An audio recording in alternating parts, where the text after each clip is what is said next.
Good day, and thank you for joining us today for this webinar entitled Emerging Market CEFs as Legacy Products. Presenting for us today is Barry Oliff, CEO and CIO of City of London Investment Management. At this time, I shall turn it over to Barry. Welcome, Barry. Good afternoon.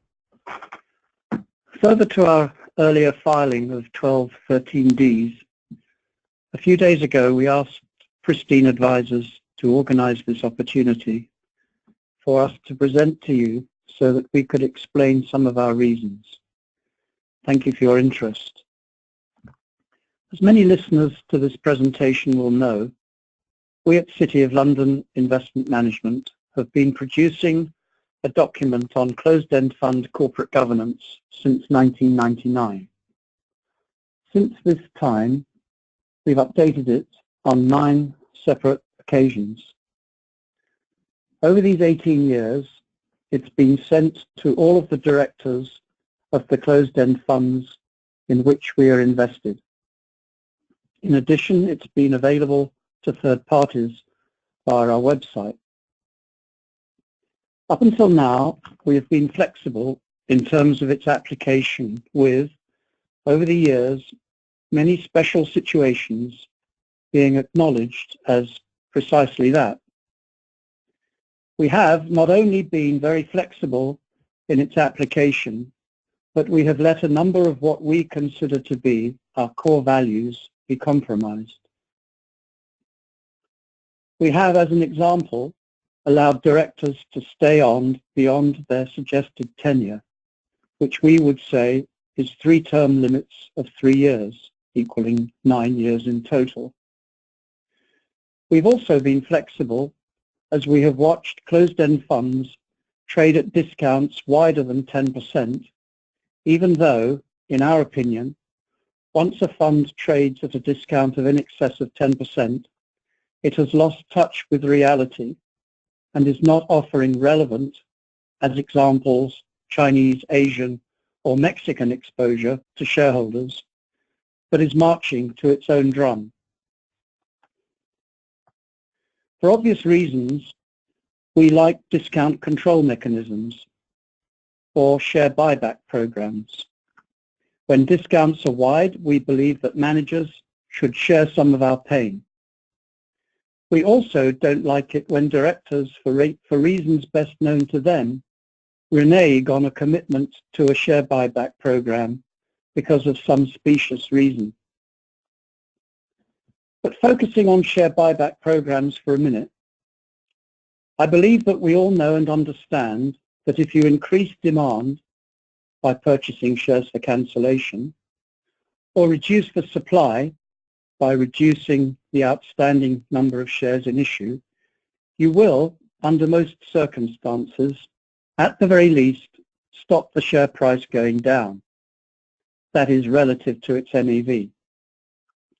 This, in City of London speak, is good. You manage the supply and demand over an extended period of time, thus providing a more competitive product in the marketplace as a result of the share price trading in close proximity to its NAV. If anyone listening has a problem with this concept, it works everywhere else in the world. Produce more and the price goes down. Produce less and the price can go up. The trouble has been that over the last 5 years, directors have allowed share prices to drift away from their respective NAVs, thus not creating the approximation of share price to NAV exposure that would relate to, as referenced above, China, Asia, or Mexico. In believing that directors need to be held accountable, in the US, over the last 18 months, we have been on a campaign to enable shareholders to vote for or against board appointments. The US, whilst being a developed country, has certain aspects of corporate governance that are actually pre-emerging. In certain states, such as Maryland and Delaware, these being good examples, it was possible in the old days to create a closed-end fund where at annual meetings shareholders could either vote for suggested directors or else they could abstain. We couldn't understand this approach. It doesn't happen in any other developed country or in the emerging countries. Neither does it occur here in presidential, state or township elections. In this implementation of protectionism, in our opinion, lawyers and supportive directors brought certain areas of the closed-end fund industry to its knees, and we are still dealing with the fallout of this circumstance today. Even now, and this is 18 months after our campaign to obtain for emerging market closed-end fund shareholders a vote so that they could vote for or against an incumbent board member, we still have directors who've been in situ for 10, 15 and even over 20 years. In our opinion, this clubbiness and thus lack of accountability and fresh thinking is what has, along with the poorly constructed funds in which we trade, brought about the wide discounts that we see today. While we accept that there are degrees of bad, the trouble with the emerging market closed-end fund industry in the US is that, unlike its closed-end fund counterparts in other sectors in the US and outside of the US, there is no volatility in the discounts, which we like. What we are dealing with is stagnant discounts, which, from what we hear, no one likes. These stagnant discounts are, we would say, a function of poorly constructed closed-end funds where investors have become so cynical as a result of the lack of proximity of the share price to the NAV that this area of the marketplace is not considered viable as a means of obtaining the requisite exposure. As mentioned earlier, 18 months after our campaign to obtain emerging market investors an up or down vote, very little seems to have changed. Yes, we now have votes, but very surprisingly, directors have not responded to the new accountable world in which they find themselves. For our part, having waited 18 months, we're going to return to one of our core values, and at forthcoming AGMs, or annual meetings, we will vote against every director who has been on a board for in excess of 9 years. In addition, we're going to vote against any director where the discount of the relevant fund has averaged over 10% over a relevant measurement period. We will consider a relevant measurement period as being 1 year subsequent to the release of our last statement on corporate governance. This was in March 2016.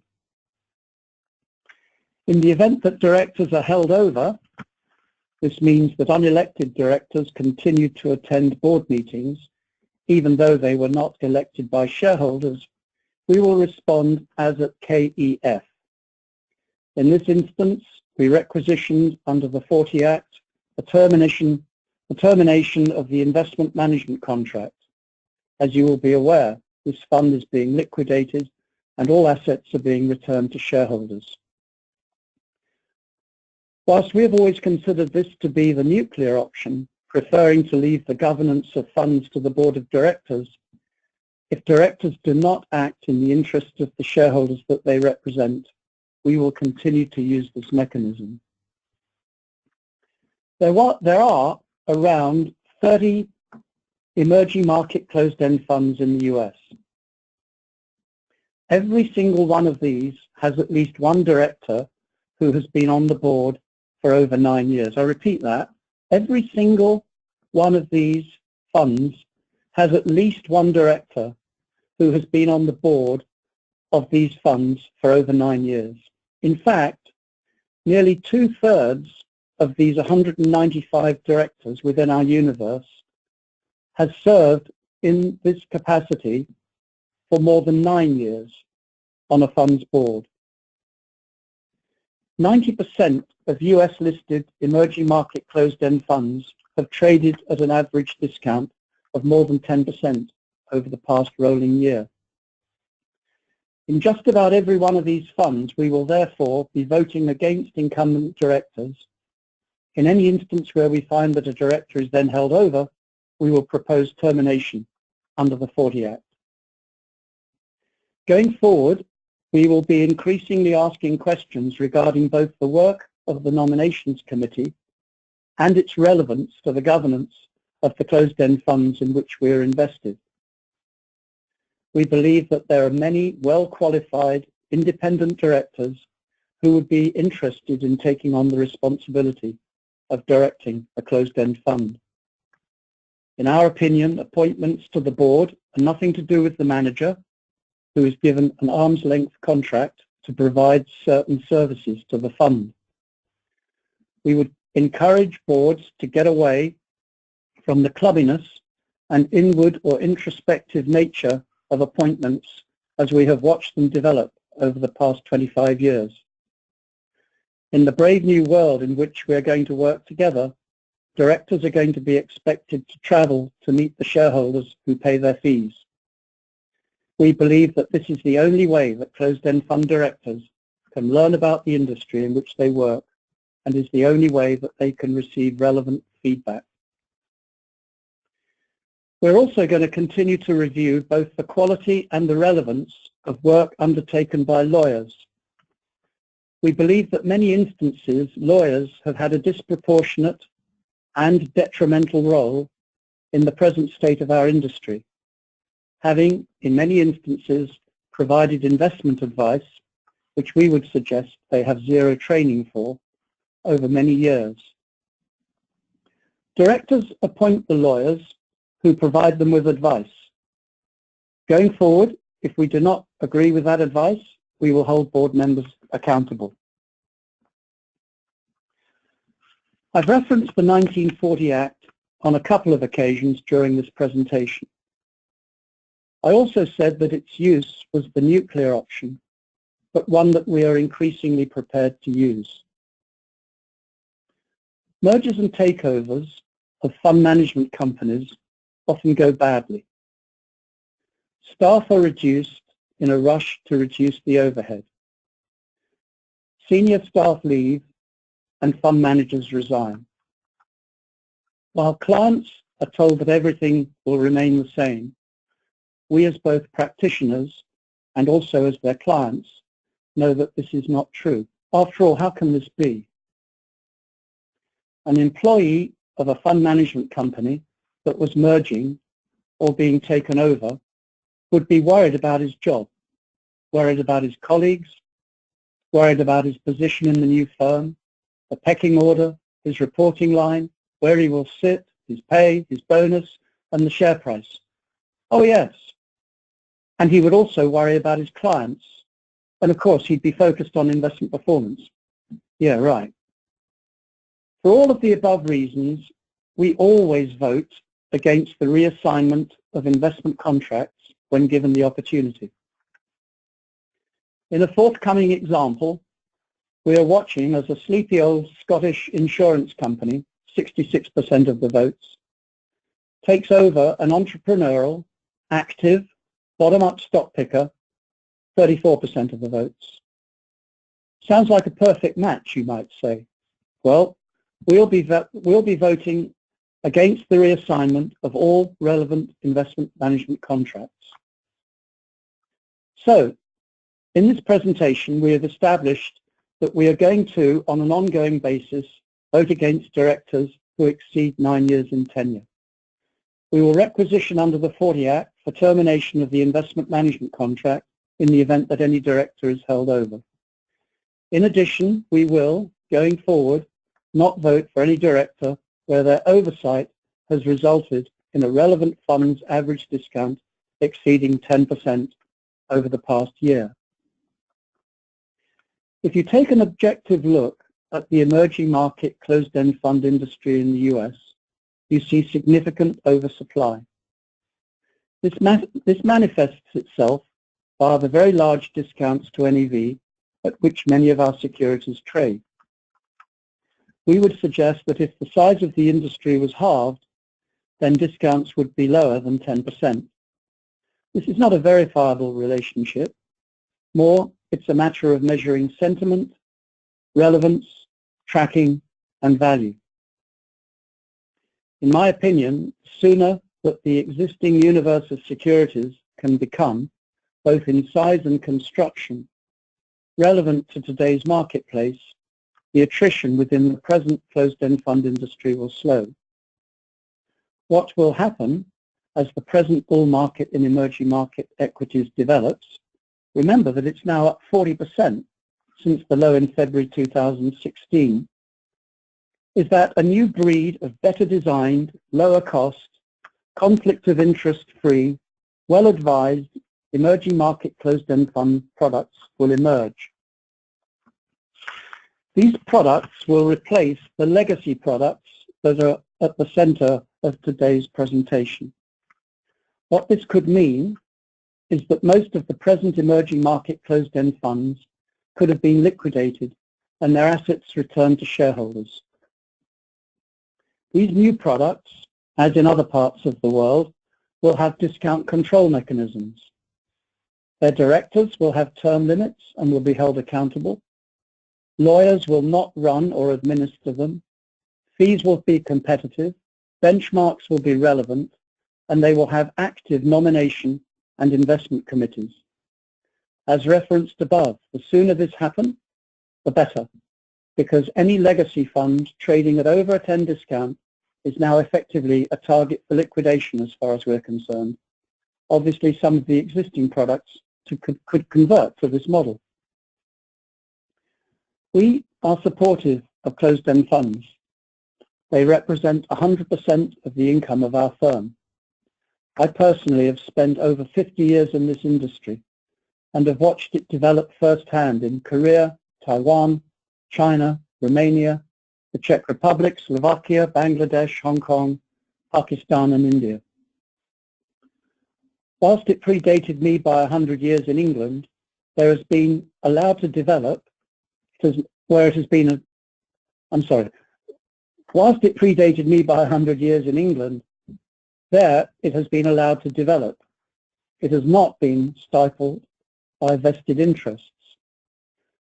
We want it to be successful, but the needs of our clients and our shareholders will only be met if Darwin's theory is allowed to work, as in most other market-based industries. In the brave new world of emerging market closed-end funds in the US, my best guess is that, under present circumstances, less than 50% of the present available exposure will survive. The other 50% will be liquidated over the next few years. What will replace these liquidated securities will, in my opinion, be securities that replicate the characteristics outlined earlier. Foreign and Colonial Investment Trust, which is the oldest existing, but was not the first closed-end fund, celebrates its 150th birthday in 2018, having been launched in 1868. During this time, it has changed managers, there have been buybacks, tenders, and discount control mechanisms. And whilst its present focus is to invest in a portfolio of internationally diversified equities, including unlisted securities and private equity, its original portfolio was made up of investments in government bonds in the emerging markets such as Argentina, Brazil, Chile, Egypt, Peru, Russia, Turkey. There is within the prospectus, page 35 of a book titled F&C, A History of the Foreign and Colonial Investment Trust, a specific reference to the US as an emerging market, where the return on government paper at the time was 6% compared with the UK's 3%. As they say, what goes around comes around. And while some of the emerging market closed-end funds in the US will disappear, we very much hope that some of these legacy products will survive, just as Foreign and Colonial has survived for nearly 150 years. In conclusion, we would state that as far as we are concerned, this presentation should be seen as business as usual. As usual, we will respond to events in the marketplace in the same way as we have since this firm was founded. If directors take the initiative and provide us with viable products in which to invest, we will continue to be supportive. If they make the products in which we invest more viable, with board refreshment, meaningful discount control mechanisms, relevant nominations and investment committees, reduced management expense ratios, and have less influence from lawyers, then in our opinion, the products will once again become more attractive to a wider range of investors. All else equal, the subsequent narrower average discount levels and more attractive features would permit a new cycle of issuance to follow as the current bull market in emerging market equities progresses. Thank you very much. Thank you for attending. Thank you, Barry, for that very informative presentation. This is just a reminder to anyone that has joined us. This event did qualify for 1 CFP credit. For anyone interested in applying for such credit, please email tbarrows@pristineadvisers.com. And anyone that has questions or feedback, we'd love to hear it. Again, just email tbarrows@pristineadvisers.com, and we shall follow up individually after. Thank you for your time.